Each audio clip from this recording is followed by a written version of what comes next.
Hello. This is the 169th Test from the Future, an experimental podcast from the year 2224, which we are sending from our present to yours. My name is Dirk. And my name is Simon. And we're putting the past in podcast. It's always a nice moment starting the podcast like this. We're doing a lot of preparation, researching, discussing topics, but the moment I start reading these words, it's always, yes, here we go again. Yeah, the sense of familiarity there. Yeah? Exactly. It's that moment if you're in a roller coaster and you're going up, at the start. Tick, there's no way back. We're starting. It's going to happen. Just wanted to mention this. So today we have a pretty exciting topic. It's about something in space again. So that's very... for our listeners who enjoy space-related stuff, maybe involving spaceships even, they'll enjoy this episode. Exactly. And we also have a little bit, let's say, in the news, or a segment. Yeah, which even ties into a little bit later. Yeah. But right, in the news at the moment, there's yet another asteroid is heading for Earth. Yeah. Which for our listeners in the past maybe sounds concerning. From our tone, they can probably tell we're not concerned. And no one is, because sure, it's regular routine stuff. It will be taken care of. It will be redirected. So no worries there. And sure, because it is one that's headed directly for Earth, there's some nice tourist business going on at the moment. People specifically wanting to go and visit the asteroid, walk around on its surface. The basically thing that makes it fun for folk is, hey, if we didn't stop this would totally crash into Earth and wipe out all life as we know it. But because that's not going to happen, it's kind of fun. Yeah, we know we're going to take care of it, but we still have some weeks to go before we need to blow it up or nudge it aside or whatever we're going to do with it. But until then, you can travel there. So and nice hiking routes. Exactly. And how often do you have the chance to be on an asteroid, and particularly an asteroid heading for Earth? You're going to walk on something where this is going to be blown up very soon. This is already, when they're cleaning up the old bridges that we don't need anymore, that's already fun to walk over the bridge before they blow it up. But this is walking on an asteroid heading for Earth before they blow it up. That's pretty cool. Yeah. So do you plan to go there? I do. Cool. Haven't been for a hike in a while, and this seems like a nice way to get back into it. Nice. Do you need to get tickets or... Yeah, I'm on the waiting list. Actually, that is a point. So I want to go. I intend to go. I'm on the waiting list because, there's only so much time and there's more people that want to visit there, during that time. So it's like a lottery thing. I say a waiting list is a lottery more like, okay. So every day they pick. Okay. Yeah. Cool. Let me know how that works. Shall do. And if you manage, take a few pictures. Oh, I do often forget to take photos, so I'll try to remember. Or maybe just stream when you're there so I can watch it. Yeah. Okay. Cool. So, but today it's not about asteroids. It's about star catchers. Star catchers are people, or I guess more realistically organizations, that catch stars. Yes. And actually we're saying it like it's a thing that's happened a lot. It's more like a nascent field. Yeah. Hasn't actually happened yet, but there's a whole lot of individuals and companies trying to make it a thing. Yeah, exactly. So there's you could maybe even call it a movement, because you need a lot of conviction first to actually believe in the idea to begin with, and then actually to work on it, because it hasn't happened yet. And no matter how convincing the people are, it's still a bit off before we actually manage to catch a star. So shall we explain what it is, star catching? Shall I explain? Yes, please. So that's the whole idea behind star catching. There's a group of people that is convinced that the sun won't last forever. So at one point, it won't bring enough energy anymore for us. I think everyone accepts that, and the difference between most folk in this group. So most folk think, that's so far in the future, why worry about it? Yeah. But star catchers are of the opinion we should deal with that sooner rather than later. Exactly. We know it's going to happen at some point, might as well have a solution in place.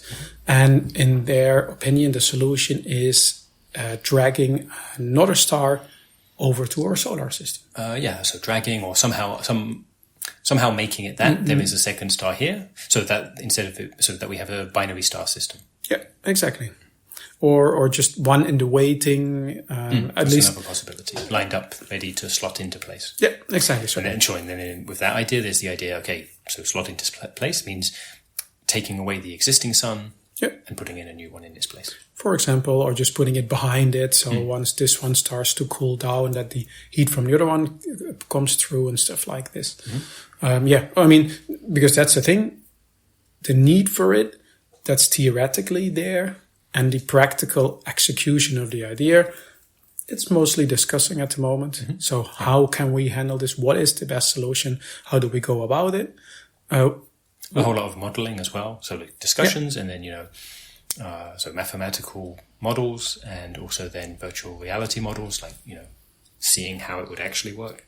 And also, we already just mentioned, do we swap the stars or do we just put an additional one next to it? Do we hide it behind it? Or do we basically drag it to pretty close to our solar system so we have it at the ready when we need it? These are all different options that nobody really decided on because it's still pretty far away and also depends, I guess, on what's actually possible. I think, it sounds crazy, but getting another star here seems easier than swapping our star with another one. Where do you put the old one? Yeah, exactly. It just sounds like more work. Sure. And it sounds already pretty crazy to begin with. And then moving 2 stars, that sounds even crazier. Yeah. I mean, one of the huge concerns is how will it affect life here on Earth? So assuming it's at an appropriate distance, that it's not like too hot. Because that would be, okay, at that point, if it burns the surface of the Earth, okay, then it doesn't really matter anymore. But assuming that the temperatures are fine. Yeah. But how will it affect, for example, would there always be daylight all over the Earth? Would there be enough nighttime versus daylight for plants and animals and us? And that kind of thing. And that's also the thing, because the sun is in the middle of our solar system. We can't easily get a bigger or a smaller sun, It's because the distance is kind of important. Sure, that. And also by how will it affect the orbits of all the other planets, not just Earth? Exactly. So it needs to be pretty similar to the sun that we have at the moment. If it's too small, it's not warm enough. If it's too big, it's too warm. And we can't just say, then we'll put it a little further back. It doesn't work like that when it's in the middle. It was funny earlier when you were saying put it just behind the current sun. It's like relative to Earth, sure. If it's orbiting the sun somehow at the same rate as Earth, that wouldn't really help all the other planets. No, and also how can you have one sun orbiting another? That's... I mean, they can, but not at such a distance that it would work for the Earth. Yeah, they need to be much further apart compared to that idea. I think indeed having it behind the current sun, that's too crazy. But you can merge it maybe. If our current sun gets cooler and cooler, we basically just mush another sun into it and make it back to its original strength. Sure. I mean, when you're talking about the sun cooling down, that's something so far in the future that it's not that it's not worth thinking about, but there's no immediate. So basically, it can be worked out now, planned, various approaches were decided upon. It's not something that will be done anytime soon. Nope. And so for us today, that's less interesting. We really focus more on the ideas where it would be, especially like swapping out the current sun, because that is conceivably something we would actually see within our lifetimes.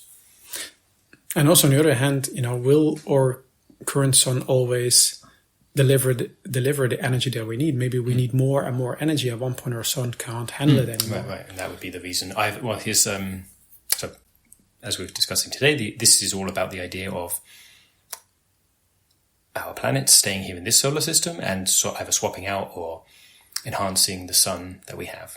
Because another option, of course, would be to move Earth, if not also all the other planets, to orbit around another star. I would miss Mars. So maybe take it with us, True. But anyway, that's a whole other subject for maybe another day. Yeah. But then if we're talking about moving another star here, right? So that's basically most of the things that the star catchers are focusing on. How do we get another star over here? And not so much dealing with how... what do we do with it exactly when it gets here? First, think about how do we even get it? If that's not even possible, never mind. And they're using some of the existing technology that we have, but then adjusting it for that approaching it this way, but also developing completely new concepts and ideas, and actually developing some of this technology as well that we've not seen before, right? You have any of the theories that they propose where you think this sounds, most realistic is maybe not the right word, but the least crazy? I mean, I'm not even going to say that necessarily. I just talk about telekinesis because, of course, I've trained in that. So sure, like we've spoken about before, telekinesis, moving things with your mind rather. And, you can move big things, you can move small things. To move the small things, you need much more precision. To move a star, that is a large thing. And because it's so large, at least at current estimates, it's estimated we need at least 1 billion people working in tandem. Wow. To move a star, like you were saying earlier, of the same size or class as our current sun. That's a lot of people trained in telekinesis. There were nowhere near that many by now, yeah. So, but hey, many billions or even many years until this would be a thing. This wouldn't be a thing in our lifetime, but it would be a possibility. It also waits on, of course, being able to get 1 billion people to wherever the star is to start that moving process.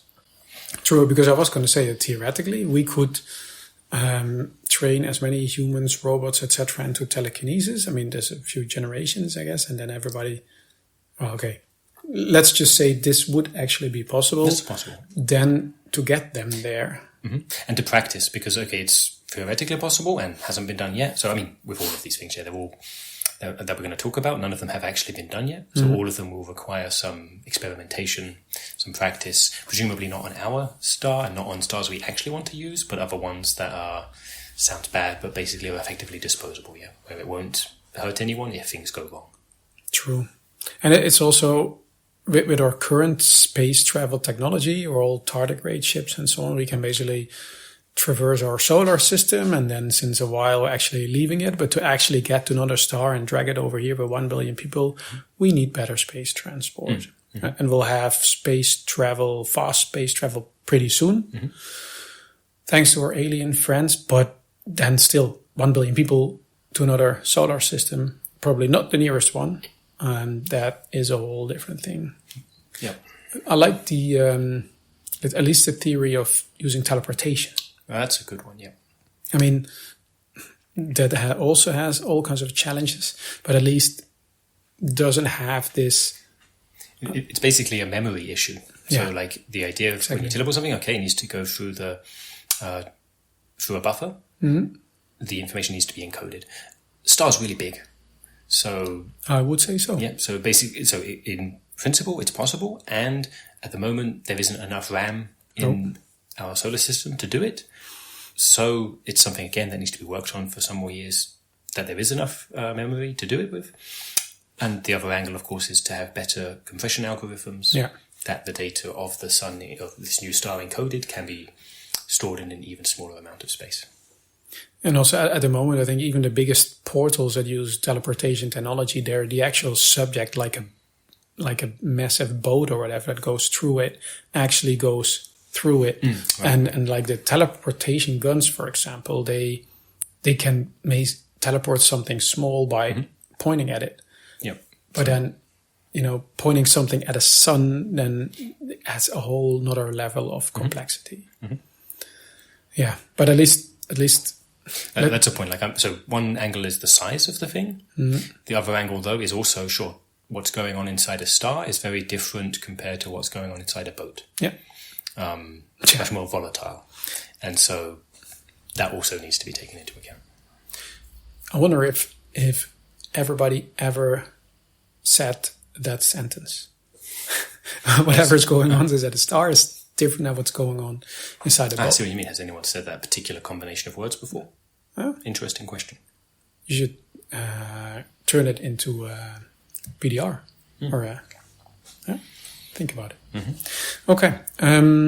So that's teleportation, which I think, at least theoretically from a concept, that works. Technology-wise, we're really far off. And then there's at least one other idea that I also want to bring up. That was, because it's really easy to understand, is the big rope. You saw these mock-ups that they made. What do you think of it? Like the way they made it almost sound realistic. I mean, the mock-ups take some artistic license, some creative license, where they show actual ropes made of hemp wrapped around a star, and of course that's just for fun because it would just burn up. The ropes being discussed more seriously, I mean, they're called ropes, but they are entwined magnetic fields made into a rope, and then, not just one rope wrapped around the star, but effectively a net woven from those ropes wrapped around the star to pull it. But I like it how they adopted the name a big rope, where how you describe it, that's what it actually is. Everybody just called it a big rope, and that's how it's officially called now, right? Yeah. Patented. And they've been, I mean, the mock-ups are basically the size of a planet. Of course, they didn't. Mock-ups, exactly. But they've made some real prototypes, right? Where they use it on boulders and stuff like that. When Pluto was moved recently, it was used there as well. Yeah.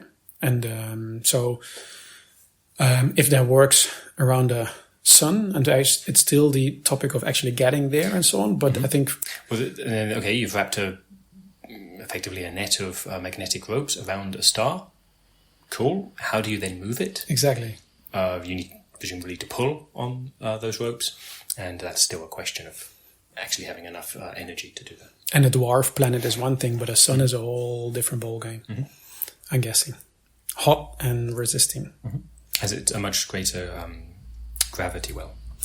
And also, there's usually planets and such circling a sun, right? If you drag it over, are they going to follow? Sure. I mean, so that's why so stars are being looked for that do not have any planets. Fair point. It would be too rude otherwise. Because I mean, there's still a bit of room in our star system, I would say, but you know how people are, you know. So what are these planets doing here? You know, they're gonna take our orbit.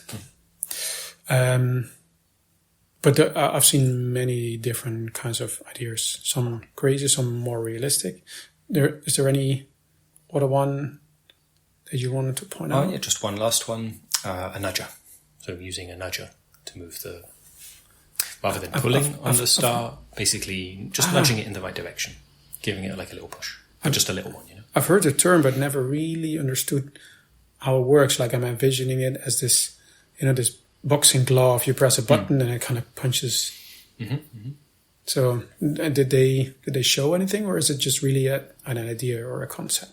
So I think it's actually used on a super much smaller scale for nudging asteroids. Like we talked at the beginning of the show, you know, one possibility is to blow up asteroids that are going to cause problems, but actually more often nowadays they're nudged in a different direction, either just off into space if it's something not useful, but more often again, because there'll be some minerals or something in the asteroid that's worth mining. So they'll be nudged into a stable orbit, say around Mars. And then while it's in orbit around Mars, then they'll mine it. Yeah, exactly. That's for asteroids at the moment, but in principle, that was one of the contenders for moving Pluto. In the end, they went with the ropes instead. But so that's where I've heard the word before. Okay. Is this also used for the space debris? Are they using nudgers? That's even where it got started. Yeah. Okay. Cool. All the space debris, especially the space debris in orbit around Earth. Okay. Cool. Okay, I should look into this more. But then there's a topic about selecting which star we want, right? Yeah. Not too small, not too big. Right, and especially the main thing is the idea of all of this, is that this new star should be better in some ways than our current one, and the main one seems to be longevity. That's what people are worried about. So it would be really silly to choose a new star, to go to all this effort, and then, this one lasts half the length amount of time as our current one. Find out it's not rechargeable, and then, get something cheap from a cheap solar system, and then... And then, like you mentioned, it should also not be a star that has, that it's... The removal of it will have bad impacts on other stuff. Yeah, because, if there's planets circling it, and we move it over here, are they going to follow at one point? Kind of like a... Right, if it's nudged here, or pulled here, perhaps. If it's teleported here, no. So unless that was also on purpose, but not by accident, But I mean, like I still imagine, like with cats, right? If you move house, you put the cat in your flying car, move all across the world, let the cat out there. It'll make its way back to the old house. Exactly. So maybe the planets are doing this as well. Even if we teleport the sun over here, a couple of light years later, all kinds of planets start showing up in our solar system. That would be impressive. Because they've kind of feel the pull of their star suddenly somewhere else in the galaxy. I don't think that's how it works, but hey, we've not done it before at least, so maybe. Yes, that's also a fair point. Like, there's no precedence, right? The Parsons or the Illuminati also have never done this. No. They're a bit more, well, so when they've considered this too, of course. I guess they are not thinking so far ahead. Yeah, and this is thinking really far ahead. Yeah. I guess they've done the math and thought, this is still a couple of billion years off. We'll worry about it when we get that far. And also, it might just be easier to just relocate our population to another solar system. That's the thing. Pretty much all of humanity is still here within the solar. Also, all of humanity is here within the solar system, other than a few explorers, and the vast majority is on Earth. Yeah. Once or if we get to the point like the Parsons of the Illuminati, where humanity is spread throughout the universe, maybe, or the galaxy at least, maybe there's less of an urgent need to take care of the solar system, of our star. On the other hand, it's probably easier to move one sun compared to a whole bunch of entities spread out over the... Less, you need to keep track of less objects. Yeah. One less complicated thing versus billions of very uncomplicated. Billions of objects in space versus just one. And I think one of the points that are making this whole idea a little trickier is you can't really practice. How do you practice moving a sun? I mean, as you mentioned, they've used the big rope for Pluto. Okay, is that practice really? I don't know. Yeah, like some of the principles apply, but not having moved stars before, it's not yet known what things haven't even been considered that will need to be. Yeah, I mean, can you practice on, I don't know, lava? Oh, I see what you mean for the heat. I mean, that does not compare. Practice, it makes sense that there will be practice on stars which are presumably not suitable but are close. Oh, yeah. Either a bit bigger or a bit smaller, and that don't have other solar system, other planets or other stuff going on around them, where messing up, because presumably there will be some messing up. I was going to say... Where messing up won't be a problem. I can just see us going to Alpha Centauri, trying to move that star just a little bit to the left, a little bit to the right, just to see if it works, and breaking all kinds of things, and it's just a neighboring star system, so who cares? Right, the closest. Well, that is the closest. Maybe go a little bit further. Yeah, exactly. Maybe a little bit further, because we don't know what happens when, and then, what if that star system is going to crash into ours or whatever, we're nudging it a little bit to see how it works, and then suddenly it's on its way to us. And also we can't really, so experimenting with moving a star away from somewhere is one thing. How do we really test putting a star here? Indeed. Because, we started by saying, the first thing to worry about is moving it. Okay. Yeah. And the very next thing to worry about is what do you do with it? Comes immediately afterwards. Because that's a thing, right? So what if, because there's a lot of really enthusiastic, proactive star catchers out there that come up with a new idea every day. And at one point it's going to be in the news, hey, they've caught a star. They're on their way here. Let's make way, just move up, move around a little. That's an interesting aspect of this, being a free-for-all. And it's not so centrally organized that it could actually, it seems unlikely at this point since there is so much still to work out about moving stars or catching them. But it could get to that point where stars have been caught, they're on their way back to Earth, and hasn't actually been worked out what to do with them, or at least not finalized. Exactly. And then if the subgroup of star swappers get their say, is basically we swap out the sun that we have now with a different one. So, essentially they're even crazier because they want to move two stars at the same time, but at least we don't run a risk of stars bumping into each other or basically having two stars which are too bright. Because I can see that. I guess we can't discuss the whole idea of star catching without at least mentioning Laurie Keith, one of the most charismatic star catchers. Right, and then one of the leading ones. Exactly, and she and the people at her company keep on coming up with new ideas. They're very, fanatic is maybe not the right word, but they come up. Very enthusiastic. Yeah, exactly. And I can just see her announcing at one point, "We're on our way. We'll be there in a couple of days. We have a sun behind us. Watch out." I can see that happening. Yeah, I mean, perhaps we'll talk about Lorikeet in a future episode because there's a lot to say about her. Yeah. But sure, one of the things is that her company, they're very enthusiastic, that they have done things without considering all the consequences, and that has had some bad effects in the past. True. Those have been, compared to a whole new star in our solar system, they have been relatively minor. Yeah, that's true. And this would definitely not be something to move fast and break things on. Yeah, exactly. There's not such a thing as fail fast here. But you're right. We could even do an episode about her. I think we could even do 5 episodes on her. Especially, I mean, it's very technology related. So. Yeah, but I think that's most of it about star catching, right? Yeah. So it's interesting. There's nothing scheduled very soon. Right, no. So, or it hasn't, or it's not just happening at the moment, or has just happened. It's mostly speculating, which is something that we're good at. But if this thing happens where Lorikeet or whoever at one point announces, "Hey, we're coming up, we'll be there in a couple of days," then we'll definitely mention it again. And also if there's some breakthrough, I guess, if they have a real sun nudger developed. Yeah. Okay. We don't have a listener email this week, so I'll skip ahead to the part where we tell listeners how to contact us, which is to email us at michaellasagna5@gmail.com and put in the subject the number of the episode, which is 169. And we like our listeners to do this so that we know this episode successfully was sent back in time. All right.